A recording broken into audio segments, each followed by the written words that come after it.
Assalamu alaikum warahmatullahi wabarakatuh. Good morning to all students and welcome again in our online classes. आज के हमारे session में हम बात करने वाले हैं चैप्टर नंबर 17 की, चैप्टर नंबर 17 की हिस्ट्री में, जिसका नाम है साइंस और टेक्नोलॉजी से समाज और तहजीब में आने वाली तब्दीलियाँ। गुजराती में कहेंगे विज्ञान અને ટેકનોલોજીના કારણે સમાજ અને સંસ્કૃતિમાં આવેલ परिवर्तन यानी कि तब्दीलियाँ। आज के ज़माने में साइंस और टेक्नोलॉजी का जो प्रमाण है वो बहुत ज़्यादा बढ़ चुका है पहले के मुकाबले में। अब साइंस और टेक्नोलॉजी की वजह से हमारे समाज और तहजीब में भी तो तब्दीलियाँ होगी, क्योंकि ये इन्हीं चीज़ पर तो असर करते हैं। तो उन्हीं चीज़ को हमें इस चैप्टर में समझना है। ठीक है, विज्ञान और टेक्नोलॉजीના કારણે समाज અને સંસ્કૃતિમાં આવેલ પરિવર્તન। 20वीं सदी साइंस और टेक्नोलॉजी के लिहाज से बेमिसाल है। 21वीं सदी तो इससे ज़्यादा बेमिसाल है। बिजली, इब्लाग, मसनूई सैयारचे, एंटीबायोटिक्स, आमदोरफ्त जैसे शोबों में होने वाली मुख्तलिफ़ ईजादात ने इंसानी ज़िंदगी पर गहरा असर डाला है। उसने किसी एक कौम या समाज को नहीं बल्कि तमाम बनीनो इंसान को सहूलत मुहैया की है। हम जानते हैं कि जो टेक्नोलॉजी है वो किसी एक पर्टिकुलर समुदाय में या फिर कोई एक ज़ात पात में तो नहीं आई है।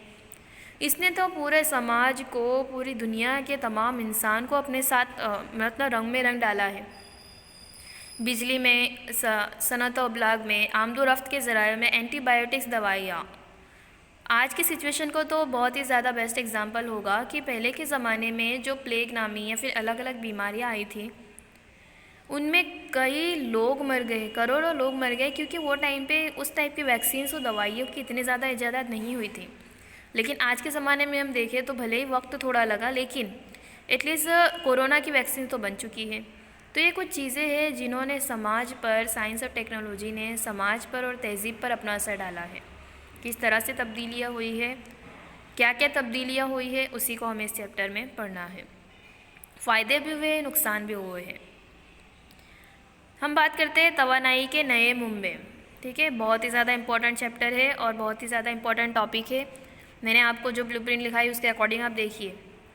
शक्ति ना नवा स्रोत, तवानाई के नए मुंबे। जैसे जैसे हमारी टेक्नोलॉजी बढ़ती गई वैसे वैसे हमें नए नए टेक्नोलॉजी के ज़राए मिलते गए हैं। साइंस और टेक्नोलॉजी के शोबे में होने वाली तरक्की ख़ास तौर पर क़ुव्वत या तवानाई के मुंबों पर दारोमदार रखती है। इब्तिदा में लकड़ी, बाद और आग तवानाई के अहम मुंबे थे। पहले के ज़माने में हम बात करें तो लकड़ी के ज़रिए, बाद और आग, इनके ज़रिए हम क्या करते थे, तवानाई हासिल करते थे। उसके बाद कोयले ने इनका मुकाम हासिल किया। उसके वसी पैमाने पर ईंधन के तौर पर हम इस्तेमाल करने लगे। उसकी मदद से मशीनों को चलाया जाने लगा। फिर हमें पेट्रोलियम, कुदरती गैस के दरियाफ्त होने से हमारी टेक्नोलॉजी में तरक्की हुई है और अब तो हम एटमी तवानाई का इस्तेमाल भी करने लगे हैं। साइंस इल्म की तरक्की ने, टेक्नोलॉजी ने इनकलाबी तब्दीलियों की। जेम्स वाट और गैलीलियो जैसे अजीम साइंसदानों की राह पर चलते हुए 20वीं सदी में कई साइंसदानों ने अपना काम किया। साइंसदानों ने कई नए उसूल पेश किए। एटमी भट्टियाँ, तरसील रोशनी, इलेक्ट्रॉनिक जनरेटर, इंजीनियरिंग के उसूलों का शुमार होता है। हमने देखा होगा कि पानी के ज़रिए इतने बड़े पैमाने पर बिजली पैदा की जाती है, जो एक बहुत ज़्यादा मशीन होता है, जो हम पढ़ेंगे आगे जैसे जैसे हम 1 बाय 1 पढ़ेंगे। ठीक है, अभी सिर्फ हम जो इम्पोर्टेंट चीज़ें वो देख लेते हैं। 20वीं सदी की इब्तिदा से ही कई अजीम दरियाफ्तों ने साइंस इनकलाब बर्पा किया, जिसमें प्लास्टिक की ईजाद, रेडियो ब्लॉक, नहरों के वसी मंसूबे, रेडियो नशरियात नेटवर्क, जौहरी इंशकाफ, एटम बम, कंप्यूटर, सुपरसोनिक हवाई जहाज़, ट्रांजिस्टर, जौहरी बर्क, खिला में इंसान जो कभी सोचा नहीं था। आज हम देखते हैं कि दूसरे ग्रह की मतलब तलाश हो चुकी है। कई बार खिला में लोग इंफॉर्मेशन लेकर आए हैं, वहाँ पर सैटेलाइट है, उसके ज़रिए हमें मालूमात मिलती है। अलग अलग चीज़, अभी हम बात करें तो हमारी पूरी दुनिया एक मोबाइल में समा चुकी है। तो हम समझ सकते हैं कि दुनिया पहले के ज़माने से आज के ज़माने में कितनी आगे जा चुकी है। हमें यहाँ पे कुछ इंपॉर्टेंट तवानाई के मुंबे पढ़ने हैं जो आपके चैप्टर में दिए हुए हैं और आपके एग्ज़ाम से रिलेटेड बहुत ही ज़्यादा इंपॉर्टेंट है। हम उसे डिस्कस करते हैं। तवानाई के मुंबे की हम बात करें तो शमसी तवानाई, बाद तवानाई, आबी तवानाई, अर्ज़ी हरारती तवानाई, इसके बाद है हाइड्रोजन और जौहरी तवानाई। ठीक है, हाइड्रोजन और जौहरी तवानाई, ये कुछ तवानाई के मुंबे हैं जिन्हें हमें पढ़ना है, जिससे हमें तवानाई ऊर्जा हासिल होती है। फर्स्ट है शमसी तवानाई, गुजराती में इसे कहेंगे सूर्य ऊर्जा। सूरज तवानाई का सबसे अजीम मुंबा है। 20वीं सदी के इब्तिदा में दरियाफ्त किया गया कि सूरज की रोशनी अगर सिलीनियम पर मखसूस तौर पर गिरे तो उसमें से बिजली पैदा होती है। एक टाइप का एक प्रोजेक्ट है, ऑब्जेक्ट है, जिसके ज़रिए रोशनी पैदा होती है, बिजली पैदा होती है रोशनी के ज़रिए। 1954 में पहला सोलर सेल शमशी खाना तैयार किया गया। हालांकि इसमें बहुत कम कामयाबी मिली थी, लेकिन उसके बाद शमशी खाने से सिलिकॉन्स तैयार किए जाने लगे। ज़्यादातर मसनूई सैयारचों में शमशी खानों का इस्तेमाल करके तवानाई हासिल की जाती है। शमशी तवानाई के इस्तेमाल में हिंदुस्तान पूरी दुनिया में अव्वल नंबर पर है।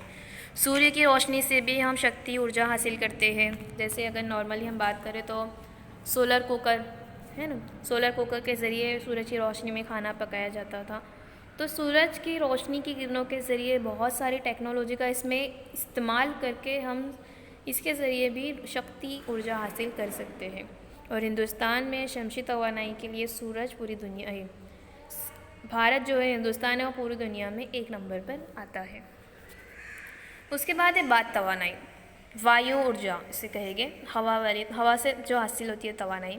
सदियों से बात तवानाई एक अहम मुंबा है। 20वीं सदी में पवन चक्की की टेक्नोलॉजी के ज़रिए बात तवानाई का बेहतरीन इस्तेमाल किया जा सका है। हिंदुस्तान में 20,000 मेगावाट जितनी बात तवानाई मुमकिन है।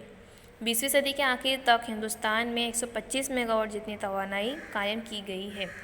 बात तवानाई आपने देखा होगा कि जो आप अगर ट्रेन के ज़रिए हम जाते हैं तो हमें देखा होगा रास्ते में आपको बड़े बड़े पंखे टाइप नज़र आते हैं। उसी के ज़रिए हवा के ज़रिए हम बात तवानाई को पैदा करते हैं। ठीक है, जहाँ ज़्यादा हवा चलती है पहाड़ी एरिया में, वहाँ पर ये चीज़ों का इस्तेमाल किया जाता है और हवा के ज़रिए तवानाई को, ऊर्जा को हासिल किया जाता है, पैदा किया जाता है। उसके बाद है आबी तवानाई। पानी भी निहायत अहम तवानाई का मुंबा है। उसके ज़रिए आमतौर पर आबी बर्क़ पैदा की जाती है। पानी के ज़रिए बिजली पैदा की जाती है, ऊर्जा पैदा की जाती है। समुंदर या बहर में पैदा होने वाली पानी की लहरें, तूफ़ान का इस्तेमाल करके भी तवानाई पैदा की जा सकती है। मद्दो जज़र के साइंसी तरीके से तवानाई पैदा की जाती है। बरतानिया और फ्रांस जैसे ममालिक में मद्दो जज़र पर दारोमदार रखते हुए चक्कियों का कायम किया गया है, चक्कियाँ बनाई गई है। नदियों में पानी को रोकने के बाद तेज़ी से बहाकर तवानाई हासिल करने के लिए टरबाइन का इस्तेमाल किया जाता है। आबी तवानाई हमने देखा है, जो बड़े बड़े डैम बने हैं, बहुत बड़े मशीन होते हैं जो ऊपर से पानी तेज़ी से जैसे ही गिरता है उसमें से बिजली पैदा होती है। टरबाइन जब घूमता है, एक टाइप का जो मशीन है उसके अंदर का एक पार्ट है, टरबाइन जब घूमता है तो इसके ज़रिए हम बिजली पैदा करते हैं। आपने देखा होगा अक्सर बच्चों को घूमने के लिए ले जाते हैं बड़े बड़े डैम पर, उन्हें बताया जाता है, उसके ज़रिए बिजली पैदा की जाती है। इसके अलावा समुद्र में जो मद्दो जज़र आते हैं, जो लहरें, बड़ी लहरें आती है, उन लहरों के ज़रिए भी आबी तवानाई पैदा की जाती है। और फ्रांस और बरतानिया इसके लिए बहुत ज़्यादा फेमस है। उसके बाद है अर्ज़ी हरारती तवानाई। ये हमने बात की पानी की, हवा की, शमसी तवानाई। अब हम बात करें कि ज़मीन की तह से भी मौजूद है, वहाँ पर से भी हम बिजली पैदा कर सकते हैं, जिसे हम अर्ज़ी हरारती तवानाई कहते हैं। अर्ज़ी यानी कि ज़मीन की परत के 12 किलोमीटर नीचे दर्जा हरारत 1000 से 4000 सेल्सियस जितना होता है। गीज़र या पाइप के ज़रिए इस तवानाई को बाहर निकाल कर हम बिजली पैदा करते हैं। हिंदुस्तान में इसकी शरह बहुत कम है, लेकिन अमेरिका और न्यूजीलैंड में अर्ज़ी हरारती तवानाई का इस्तेमाल तिजारी तौर पर किया जाता है। जैसे ही हम ज़मीन की निचली सतह पर जाएंगे, वहाँ पर भी हरारत ज़्यादा होती है, दर्जा हरारत ज़्यादा होता है और हम वहाँ से भी तवानाई हासिल कर सकते हैं। भारत में भले ही हमें कम देखने को मिलता है, लेकिन भारत में हमें शमसी तवानाई ज़्यादा देखने को मिलती है और ये तवानाई हमें अमेरिका और न्यूजीलैंड में ज़्यादा नज़र आती है। उसके बाद है हाइड्रोजन और जौहरी तवानाई। हाइड्रोजन अल्कोहल यानी कि शराब और जौहरी तवानाई इस दौर में तवानाई के बहुत अहम मुंबे समझे जाते हैं। पानी के बर्क़ तजिए से हाइड्रोजन तवानाई पैदा होती है। इसका इस्तेमाल खिलाई रॉकेट्स में किया जाता है। जूल्स वर्न जैसे अजीम मुसन्निफ़ ने अपनी किताब विमिस्ट्रेस आइलैंड में ये पेशन गोई की थी कि मुस्तक़बिल में हाइड्रोजन तवानाई का अहम मुंबा साबित होगा। अंडरलाइन कीजिए, हाइड्रोजन ये हमारे लिए बहुत ज़्यादा कीमती तवानाई है, इसका इस्तेमाल बहुत ज़्यादा इसमें किया जाता है। इस तरह जब अल्कोहल ऑक्सीजन के साथ तामुल करता है तब तवानाई पैदा होती है। अल्कोहल जब ऑक्सीजन के साथ मिलता है तब तवानाई पैदा होती है। कई ममालिक में कारों में पेट्रोल के साथ अल्कोहल मिलाया जाता है। अगरचे हाइड्रोजन और अल्कोहल दोनों पर आजकल साइंसी तहकीकात चल रही है। तो इस तरह से हाइड्रोजन जौहरी तवानाई भी हमारे लिए बहुत ज़्यादा पैमाने में हम उसका इस्तेमाल करते हैं। ये तो हुई हाइड्रोजन तवानाई। उसके बाद है जौहरी तवानाई। जौहर के इंशिकाक और इस्तिसाल के साथ मुंसलिक तवानाई जौहरी तवानाई के तौर पर जानी जाती है। जौहरी इंशिकाक के लिए रिएक्टर तैयार किए जाते हैं। दुनिया के ज़्यादातर ममालिक जौहरी तवानाई की जानिब मुतवज्जा है। हिंदुस्तान में आहिस्ता आहिस्ता इस सिमत में आगे बढ़ रहे हैं। जौहर के ज़रिए भी तवानाई पैदा की जाती है।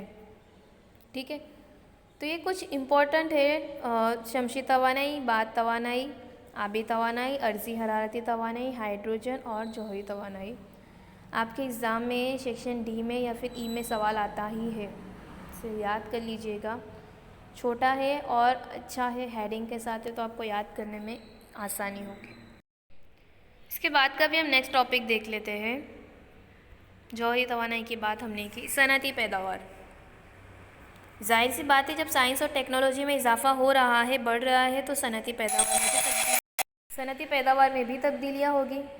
सनअती इनकलाब के बाद 20वीं सदी सनअती पैदावार के लिहाज से बहुत अहम है। 20वीं सदी सनअती पैदावार के साथ मुंसलिक है। एक जानिब आबादी में इजाफा हो रहा है। 20वीं सदी के आखिर में आबादी 6 अरब के अदद को अबूर कर चुकी है। इसलिए ज़रूरी अनाज और ज़िंदगी के दीगर पहलुओं के लिए मुख्तलिफ़ अशिया की पैदावार तो नागरेज़ हो चुकी है। हम देख रहे हैं आज के ज़माने में अगर बात करूँ तो हमारी आबादी 200 सालों में 3 अरब से 6 अरब तक पहुँच चुकी है। जितनी आबादी बढ़ेगी उतनी अनाज की हमें ज़्यादा ज़रूरत होगी और इसीलिए हमें सनअती पैदावार की ज़्यादा ज़रूरत होगी। अमेरिका, जर्मनी, नीदरलैंड और इसराइल ने ज़राई शोबों में जदीद टेक्नोलॉजी का इस्तेमाल किया है। पहली आलमी जंग के बाद ख़ास तौर पर बड़ी सनअतों का क़याम हुआ। प्लास्टिक, कंप्यूटर, मसनूई सैयारचे जैसे जदीद टेक्नोलॉजी के आलात ने सनअतों में अपना अव्वल मुकाम हासिल किया है। स्पेशल इकोनॉमिक जोन जैसे अल्फाज राइज हुए। कपड़े, रंग और कीमियाई फौलाद, आमदो रफ्त, हवाई जहाज़, स्टीमर और तरसील अबलाग की सनअतें 20वीं सदी में तेज़ी से आगे बढ़ने लगी और के साथ ही साथ खिदमत के शोबों में भी काफ़ी तरक्की हुई। शहरकारी में इजाफ़ा हुआ, बुनियादी सहूलतों में इजाफ़ा हुआ और सनअती पैदावार में लाजमी तौर पर इजाफ़ा हुआ। तो ये कुछ चीज़ें थी जिसकी वजह से सनअती इनकलाब आया। जैसे हमने सब्ज़ इनकलाब देखा था, नई नई टेक्नोलॉजी का, अलग अलग मशीनों का इस्तेमाल किया जाने लगा और सनअती मतलब इस ज़रिए पैदावार की जाने लगी।